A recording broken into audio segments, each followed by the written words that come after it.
for developing higher education, scientific research mechanisms, reasons for violence, illegal migration, the role of small and medium-sized projects in fighting unemployment, the youth's vision for better economy, and the effect of social media on public opinion. The most important sessions are the vision of young people to reform the education system, linking education to the labor market, the youth participation at local elections, and evaluating the youth's political participation in parliament. Sisi first announced the conference during the Egyptian Youth Day celebrations on January the 9th, declaring 2016 the Year of the Youth. He pledged to assign various state institutions to hold dialogue forums with young people that will culminate at the National Youth Conference in Sharm el-Sheikh.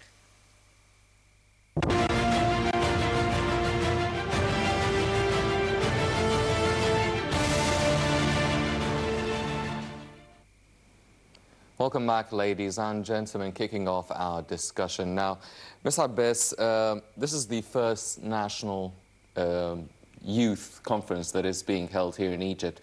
It is held in the Red Sea resort of Sharm el-Sheikh. Obviously, there are many reasons for holding a conference there. This is not the first one.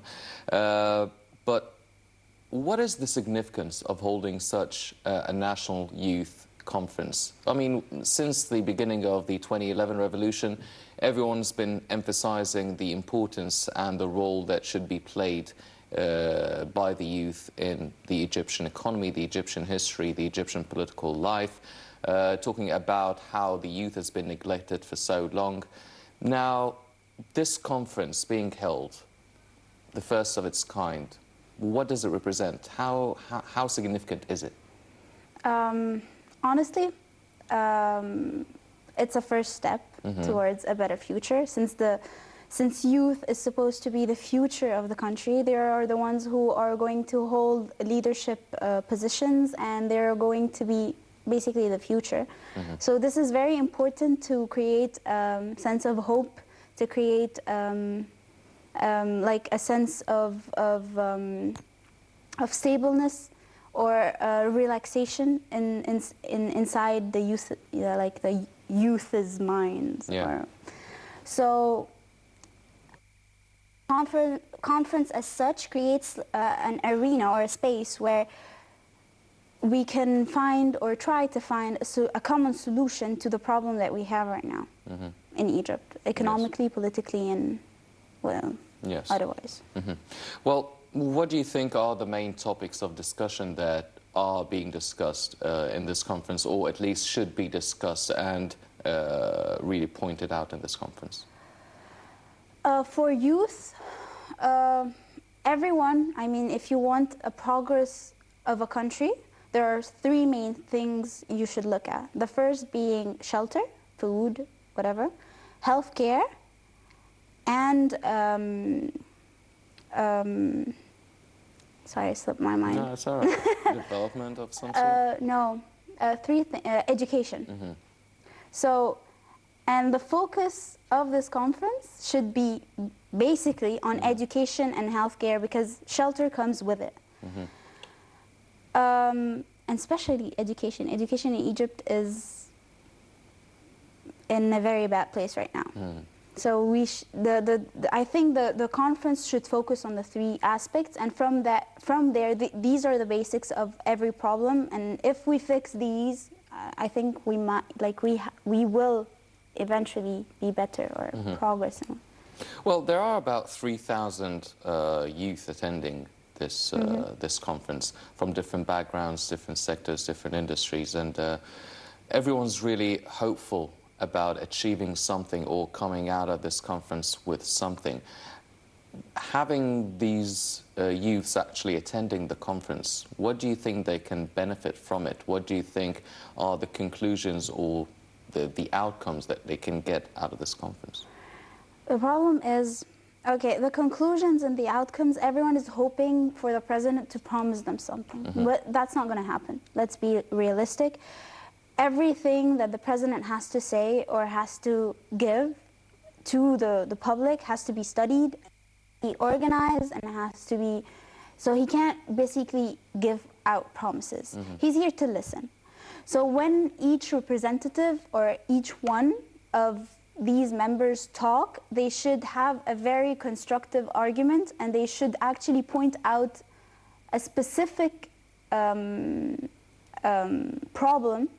that is, we're going to say, concerns the majority of the youth, so that when they give out this problem, we should actually find a common solution. It shouldn't be like something selfish, like in my party something has happened. No, we don't talk like that. Just say in general, what is the problem every youth is facing? And from there, you can actually find something or try to reach an agreement. But if everyone just says what's their problem, it's not going to work out. Yes. Well, one of the main problems that youth has been facing for quite some time has been unemployment. Now, the country has been going through a lot of the so-called mega projects that would offer many job opportunities, and there are still a lot more projects that are to be implemented, whether if it's the expansion of the Suez Canal, the new administrative capital, the economic zones along the line of Suez and Port Said and Ismailia. There's also a lot of projects that are energy related, whether they are electrical power plants. So there are a few opportunities that have been highlighted for to really deal with the unemployment issue. Do you feel that the youth have they been clever enough to maximize on these opportunities? I think there's fault at both parties. These projects are temporary. So you can't actually hold a job and have a career when these job openings happen. So you have to create a stable market where everyone can find a job. That's a thing. A second thing, education is not helping at all. When you have a lower education, you have high expectations, but you don't possess the skill sets that provides you with the job that you actually want.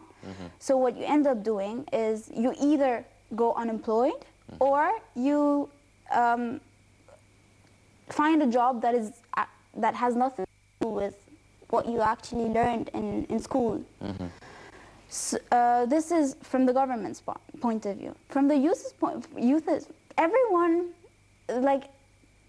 everyone is waiting to be served. They don't look for jobs. They don't want to work, and they are looking for high standards without going through all the going up the ladder. Yeah, exactly. They're reaching up too far.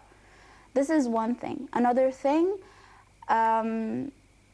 every family, every father, every mother, they want their sons and daughters to be doctors, lawyers, and engineers, but they don't actually look for the other side. They don't want anyone who works in artisanal, or they're looking for college degrees, and that we have like a gap. We need people who work as artisans and as technical engineers. So we need this section to be developed, and this is not happening because of the culture that we have. Yes. So yeah. Well, do you feel that since the 25th of January revolution, the 2011 revolution, do you feel that there has been some sort of change? I mean, if we compare the last 5 or 6 years as opposed to the past few decades, do you feel that there are more opportunities for the youth to actually make some sort of a statement or leave a mark of some sort, or at least pursue a certain direction, whether they're in career, whether if it's business oriented or art oriented or cultural or whatever? I think there's a temptation, like people, like youth right now, you can see that they're trying to, but it's still not there. It's still missing something. So you have youth, they're trying to reach political, like everyone is directing politically right now, so I'm going to talk political. Politically speaking, people are trying to talk, people are trying to do, but they're not reaching something because of their lack of background educationally, or their lack of what's it called, support. So they're still missing something. Until now, Egypt hasn't reached their full potential potential to reach a democracy. So we're lacking, we're a bit behind. But I think we're starting to go there, slow, and we're trying. But there are some signs. There are some positive signs. Well, a bit of food for thought now. The country has been going through a lot of economic difficulties, and the Egyptian economy is really trying to not really force the domestic industries or domestic products to actually take their place. But now these products, now these industries and sectors, now they have a good chance of actually claiming a big spot within the international market, actually. Do you feel that this would give an opportunity for Egyptian, I mean, it does give an opportunity for Egyptian investors, but what about Egyptian youth now? They can take a step and maximize on really having the imports or the foreign investment really not fulfilling its full potential. Do you feel that now Egyptian youth can actually maximize on this opportunity? I think that the Egyptian youth does not trust the government. There's still a gap between the private section and the governmental. There's this war, and it's not supposed to be like that. It's supposed to be a collaboration, not a collusion, and what we have here is a collusion. So if you provide an opportunity for the youth to create a market where have their own enterprises and their own, and they can invest in and produce, I think, yeah, we can go to the international market and actually be something. But the problem is there's still this trust between the government and the youth, and it's not going to get fixed if none of the sides actually compromise anything. You need to provide the youth this sense of prosperity, you know, so that they can try or they can do whatever it takes and to actually fulfill that in that part, you know? Yes. Well, talking about compromises, now the youth need to feel supported, as you said, and the government is trying to reach out and listen and maybe help, extend a helping hand. However, the country is going through a lot of certain difficulties, if you may call it. It's like a roller coaster ride, whether if it's political or economic, and it's really trying to contain the situation as much as possible, in a way. Do you feel that trying to find a balance, it would be hard, that trying to find a balance of actually taking these risks and trusting the youth, and at the same time trying to not play it safe, but at least move in a sure direction where you would get some sort of concrete results? Do you feel that it is a good opportunity to actually now take the risk and you either win big or you lose? Or do you feel that, no, now's not the time to take these big risks? If you're going to trust the youth, is not actually a big risk. Because if you're going to talk about a country that is more than... No, it's not about trusting the youth being a risk. It's trusting, it doesn't have to be youth. It's a national Egyptian investor. I mean, taking these risks, just putting Look at the money private where the sector mouth is. in Egypt. They are the most successful businessmen. I'm talking about Naguib Sawiris or any of these. Why? Because they're good at what they do. So if the government actually trusts them or do a collaboration, let them do something within the government's, under the government's umbrella, well, this could actually lead to something. So taking these big is part of having to lead a country. You have economical problems. Let's say, why do you have these economical problems? It's normal because we were at the peak the 25th of January. It was our economical peak, and when we talk about economics, it's like a wave. Yes. So we're going down, and eventually we'll go up again. But because it's going so down, the youth is actually you know, scared, or they're desperate. When the dollar reaches in the black market 16 pounds and in the bank it is 8 pounds, it's not logical. The government needs to acknowledge the true value of the Egyptian pound first, so that there is this sense of trust again between the people and the government, between the youth and the government. So the core of the issue is this trust. The government shouldn't control everything. They should, like, I mean, when you have a body, you have different organs. It doesn't work with one organ. So you have to have this collaboration between all of these organs, so it works. It's a system. Yes, definitely. Well, ladies and gentlemen, now we're joined over the phone by Engineer Shihab Wagih, who is one of the youth attending the National Youth Conference in Sharm el-Sheikh. Hello, Mr. Wagih. Hello, sir. Can you first tell us what is your impression now attending the conference, the three-day conference? What did you feel the vibe has been so far? Did you feel that have been any promises being made? Were there any promises being made? Any things that were highlighted? What were the main things being discussed? Well, this conference was not about making promises. This conference was about making a conversation between the youth and the president himself. Actually, the president himself participated in more than one session. He was listening to the speaker, commenting on them, saying his own notes. And we are expecting that the whole conference will end with a final paper which will hold all the recommendations of the conference. Generally, the president was participating, commenting, holding conversations with the speakers, and it was really genuine for the first time in the Egyptian history to see the Egyptian president hearing for presentations made by young youth and commenting on it. Actually, it was really inspiring, and we wish that this conference will continue. Engineer Wagih, do you feel that after this conference, I mean, it sounds like it will be a strong boost of confidence and it will raise the hopes and aspirations of all the youth. But how much do you feel that we can take this into the real world, actually implementing these things practically on the ground?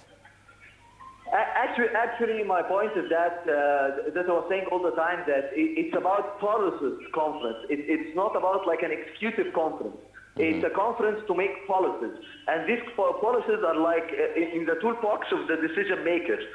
So this conference is about making these policy papers, preparing for chances for cooperation in the future between the youth and the government or the whole regime. Engineer Shihab Wagih, one of the youth attending the National Youth Conference in Sharm el-Sheikh, thank you very much for joining us. Now, Ms. Abbas, do you feel that after any conference, I mean, Engineer Wagih actually said that it's not really about promises, it's about having a dialogue, a conversation. And maybe this is the first of its kind here in Egypt. Do you feel that how seriously do you feel people in higher powers and in the ministries and in the industries, do you think they will take this conference, especially now that it is actually sponsored by the president himself? If the president is going to take action with whatever is going to be said in this conference, well, I think that part his government has to follow. Whether it is something that is against, like, they are his advisors at the end of the day, but if he is actually going to take action on whatever recommendations the youth has given him, well, this is a good thing. This is an amazing thing. This is something that is highly respected, and we haven't had that in a very, very long time, I think, in Egypt. So. Yes. Well, talking about that trust issue, you said that a lot of the youth is actually quite enthusiastic and they have plans and they have things that they want to achieve for themselves and for the country. But there is something that is missing. Now, that something that's missing could be part of the trust issue, but how do you think that should be dealt with? How do you think this void should be filled? This void should be filled by accommodating everything and making everything clear and everything transparent when it comes to the government. Transparency is key. If you want your people to trust you, you have to be transparent. You have to be, and don't put anything under the excuse of national security. I mean, maybe we're undereducated, but we're not, like, the people are not dumb. They do understand everything, and they do know what they want. So if you want that trust to go, create a sense of accommodate them, give them chances, and at the same time, be transparent about anything and everything you do. That's all. Yes. Well, talking about this conference now, some political parties actually declared their participation in this conference, and some political parties didn't. They actually boycotted this conference. How do you read this from a political and an economic point of view? I mean, why do you think some political parties refused to participate in this conference? Are they trying to make a political statement, an economic statement? How do you read it? I think they're trying to make a political statement by saying that our party is not they're not supporting the president, or they don't agree with his ways, and by that they're boycotting it, which I think is not the best in the country's best interest. If you disagree with a person, you should find a way to have a middle ground. You don't always have to do extremes. Yes. Well, talking about, you're a multimedia journalist, and multimedia and social media is definitely mediums and ways and channels that a lot of the youth use to voice their opinions and express what they believe in. How well do you think this is being used here in Egypt, and how, I mean, are we using it properly? Are we abusing it? Is it directed in the right manner? Invested, I mean, all this energy being invested in a right manner? Or do you think there's still a lot more that can be achieved, or not enough? Who are you talking about? The media or the government or the people? No, the youth actually using the media. So, social media is the future. Okay, this is where everything is going to happen, news, everything. So, creating, what social media does, it creates a platform where people can actually discuss their opinions. Some of the Egyptians are overusing it because they actually give out information that is wrong, and they start sharing it on Facebook. Others are using it to create a sense of, I don't know, revolt against the government.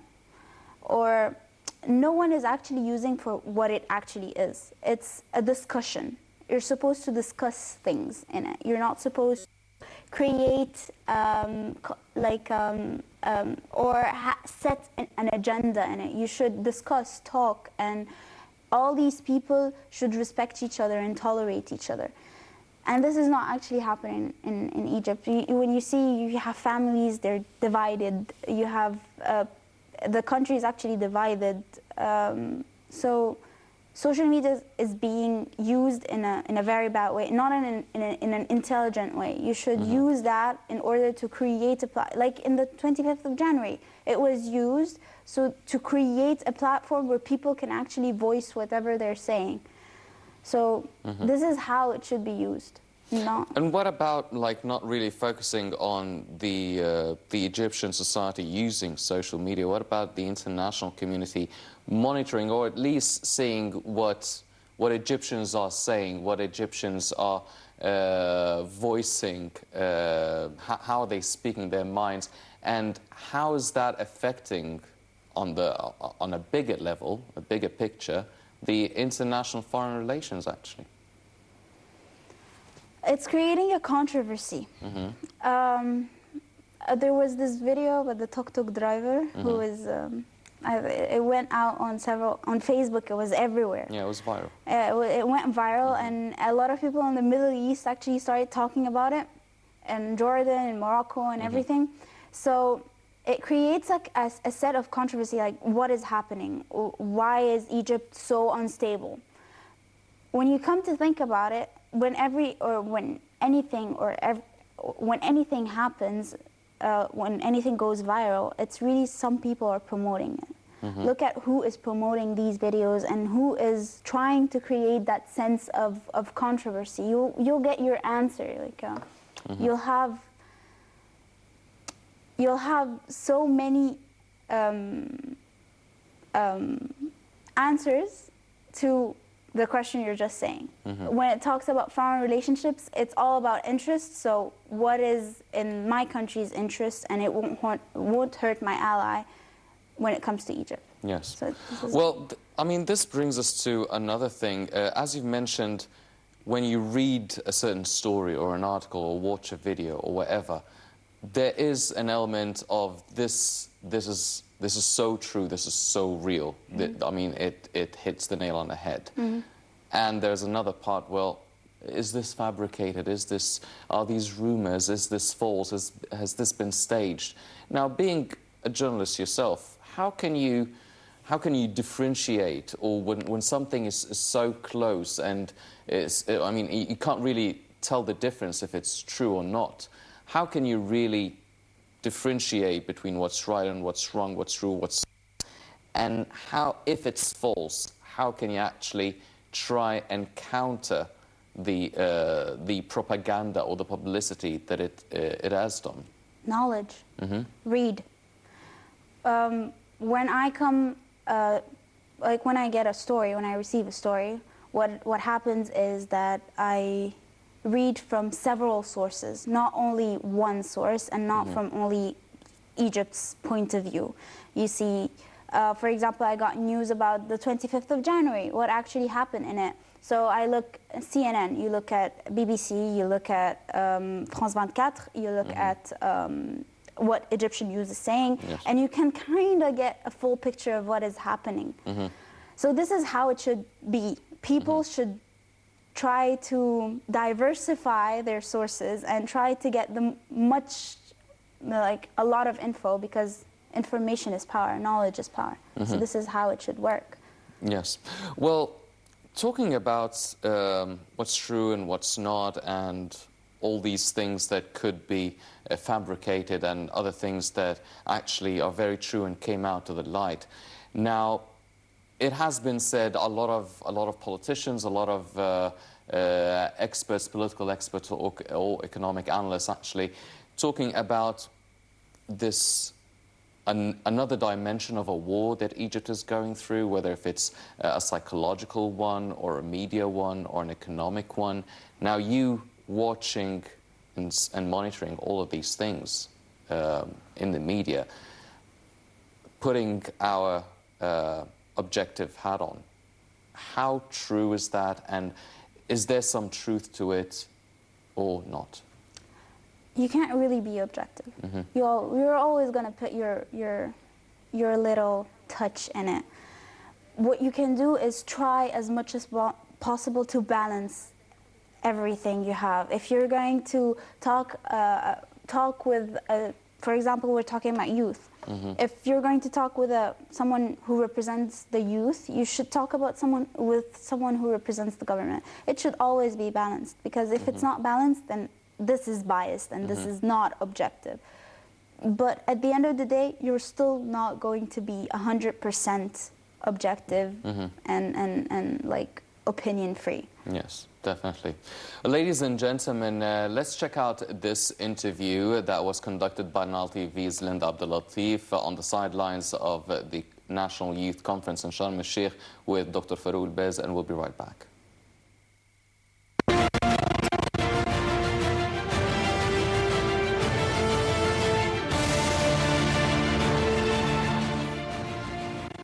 I'm being joined right now by the prominent scientist, Dr. Farouk Bez. Doctor, thank you so much for joining us today in our beach. Thank you. I'm happy to be here.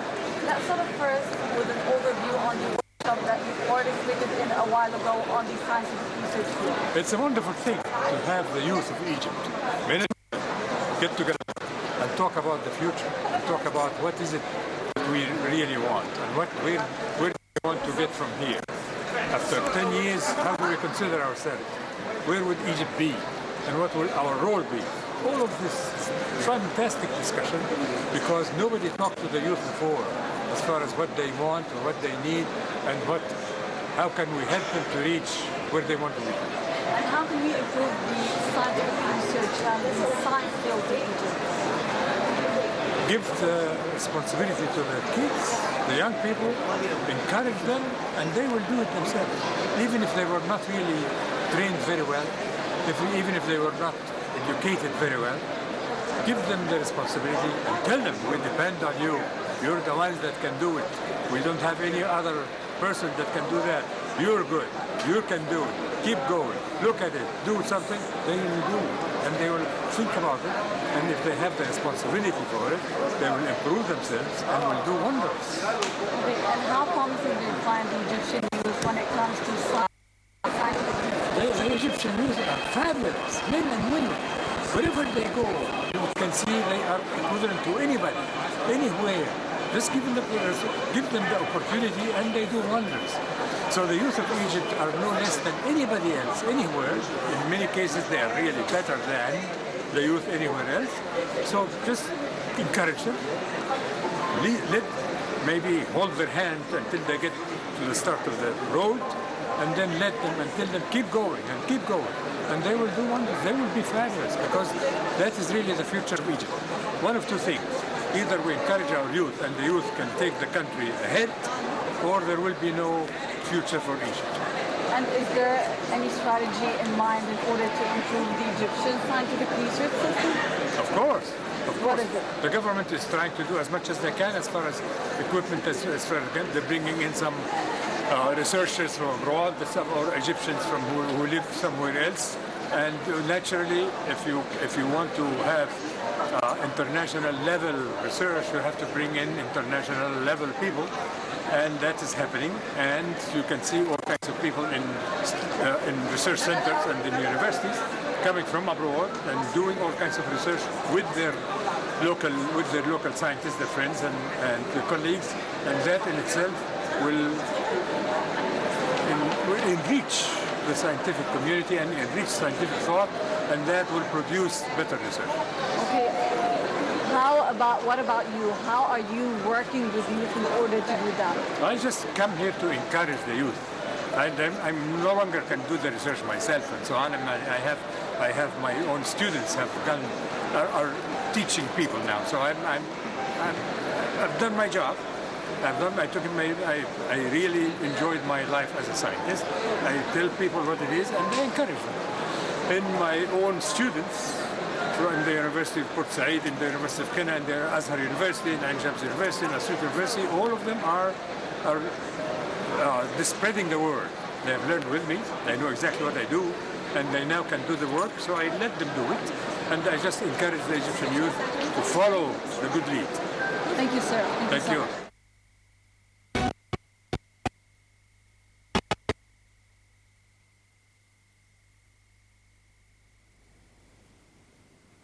Welcome back, ladies and gentlemen. Continuing our discussion with Ms. Abbas now, talking about the compromises and what the government should do and what the youth should do.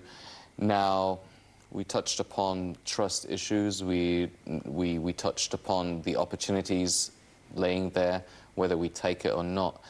Now, if we have to actually talk practically about it, how do you feel the youth should act right now?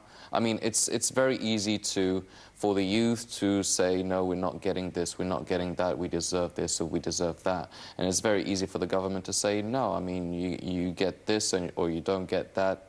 It's easy both ways. But what do you feel that the government should do to reach out for the youth practically? And what should the youth do to actually reach out for the government and reach out and take the opportunities that they get? Okay. So from the government's point of view, what they should do is to create more opportunities for the smaller and medium-sized entrepreneurships, create them. They should create leadership programs also. They should create a better educational system. Yes. This is the government. From the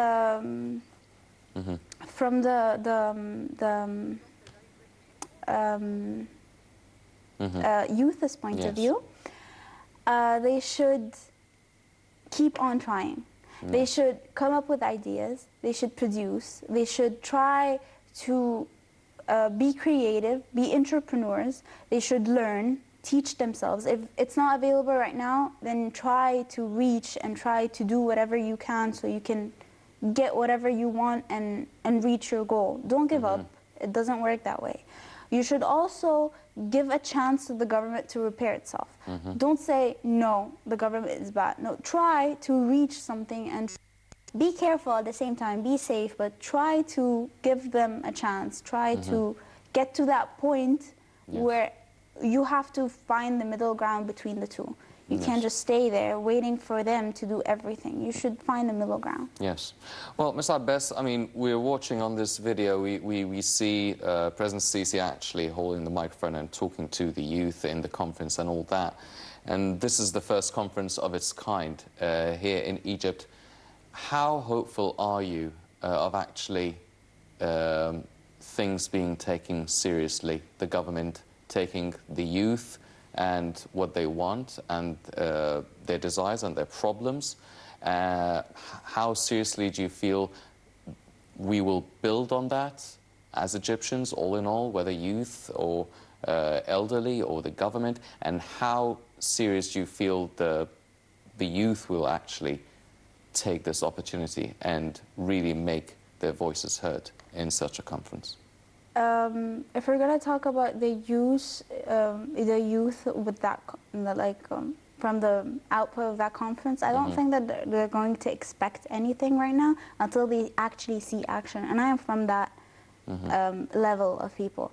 I want to see action first, and then I'm going to be helpful. But as long as I don't see anything happening that is trying to be that it was said in the conference or recommended in the conference or even taken into consideration, I won't be hopeful until I see something. So I think this is how a lot of youth are actually feeling right now, and will feel until we see action. We won't be hopeful. This is the position of most youth. Yes. Well, ladies and gentlemen, definitely this is not the only issue that is on Egyptian minds right now. Also, the safety and security issue has been for so long actually been under the spotlight. And recently, President Sisi ordered increased security at vital facilities after the murder of an army officer. Let's check out this report and we'll be right back.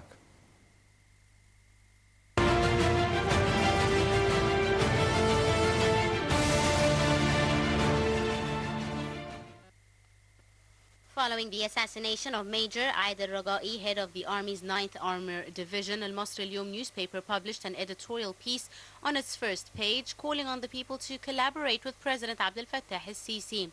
The editorial piece read that al-Sisi is at the top of the list of those who are responsible for Egypt, and the military is responsible for defending the country. However, the people remain the key protector of Egypt and the president. It also said the people are responsible for supporting al-Sisi and the military's success. It further added, in a moment of danger, Egyptians chose al-Sisi to represent them, adding that it is not fair for al-Sisi to be facing all the challenges and problems on his own. On a television show, a presenter demanded that military trials be imposed following the assassination of Ragai. He called on the people to support the use of military trials until the idea reaches al-Sisi. Several members of parliament also demanded the referral of terrorists to military trials. On the ground, at least 70 Takfiri terrorists had been killed and 70 more wounded in Air Force raids in northern Sinai. During a series of pre-dawn attacks, the Egyptian fighter jets held positions hit by the Ansar Beit al-Maqdis terrorist group in the village of Bolus. Several vehicles belonging to the terrorists were also destroyed in the attacks. Sources said troops had also foiled a terrorist bombing plot after discovering 4 explosive devices at a communications post in the region. Meanwhile, the U.S. State Department has approved a proposed $81 million sale of common missile warning systems to Egypt for several types of helicopters. It also includes the involving warming systems of the AH-64E Apache UH-60 Black Hawk and the CH-47 Chinook helicopters. It also involves 67AN AAR-57 common missile warning systems, as well as installation and integration, as well as the installation of mounting kits, countermeasure dispenser test sets, and technical assistance. U.S. government training and contractor training, publications and technical documents, as well as quality assurance and other related logistics and program support elements. This will equip the Egyptian Air Force multi-mission helicopter fleet with a detection system for infrared missile threats.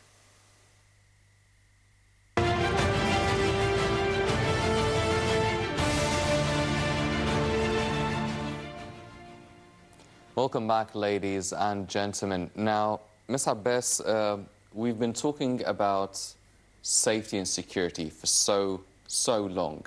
Sinai Peninsula has been, well, North Sinai mainly, has been virtually a battleground. And recently, over the past maybe few months or a year or two, I mean, we wouldn't say the country is 100% safe and secure in all areas, but things started to calm down in that sort of respect. And recently, over the past few weeks, we saw the re-emergence of a lot of terrorist attacks that are taking place in North Sinai. We've seen the armed forces actually carrying out their operations in northern Sinai. And we've been following up the developments and these updates for a couple of weeks now.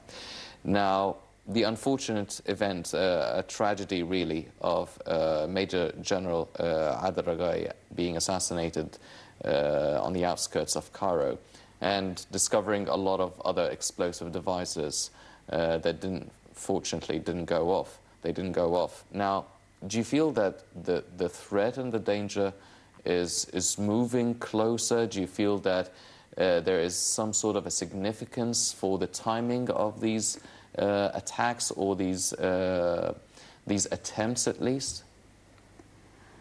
I don't know if there's a significance of the timing, but I can say that these explosions and these problems were always there. It was just that the media didn't focus on them, or it wasn't really focused upon. But the fact that it's getting closer to the outskirts of Cairo, this makes it really relevant and really important. That's why media is more focused on it now than before.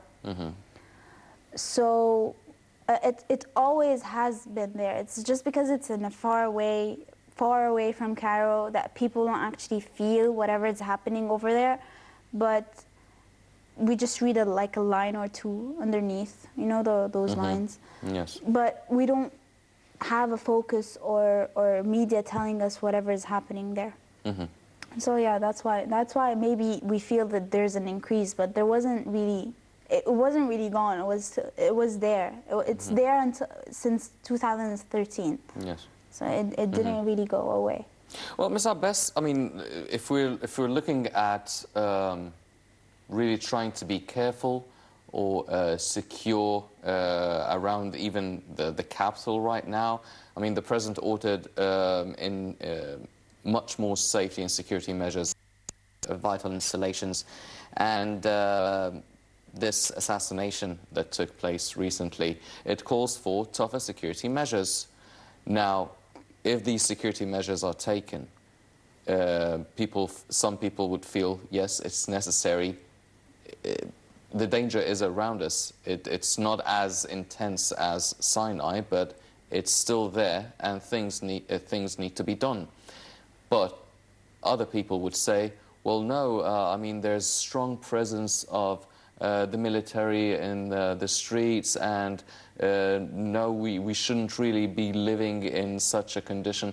What would you think? What would be the proper way to deal with such a situation? I think that the proper thing would do is not putting men on the street. It's creating a security measure, a good security measure, taking good security measures when speaking of devices. Like when you go into a mall, for example, they open the trunk of the car and that's all they do. Like if I was a bomber, I wouldn't hide it in the trunk of the car. I know that they're going to open the trunk of the car. So they have to take very serious security measures when it comes to that. Maybe not manpower, but more of intelligent or technical, like, techniques. Yes. To avoid them. So this is a middle ground. If you have a lot of men, it is going to crowd the streets, and it's going to make people feel unrelaxed. So what you want to do is not to create panic. You want to, like, create an environment where that is extremely secure, but at the same time, without creating panic. Yes, well, talking about combating these attacks and combating terrorism in general, especially in Sinai Peninsula. Now, addressing and developing the youth has been one of the main tools to actually combat terrorism. Get the unemployed employed, giving them chances, giving them purpose for life other than resorting to extremist thoughts or behavior. Really working, as you've mentioned before, on the education. Now, education is definitely a vital sector that needs a lot of work along with health, for instance. But dealing with the youth now is something that should happen, I agree, and from a very early age. But you would still not bear the fruit of it until at least 10 or 15 or maybe even 20 years later. How can we deal with the youth right now who already went through the educational system or even not? Well, what I'm going to talk about right now, I think it's more on the youth than the government. The youth should teach themselves and the skills that they need to work in whatever field. Just don't stay there and say, no, I don't know, I learned, I did my time. No, just try and do a bit more. It's hard, it's tough, but try to do a bit more.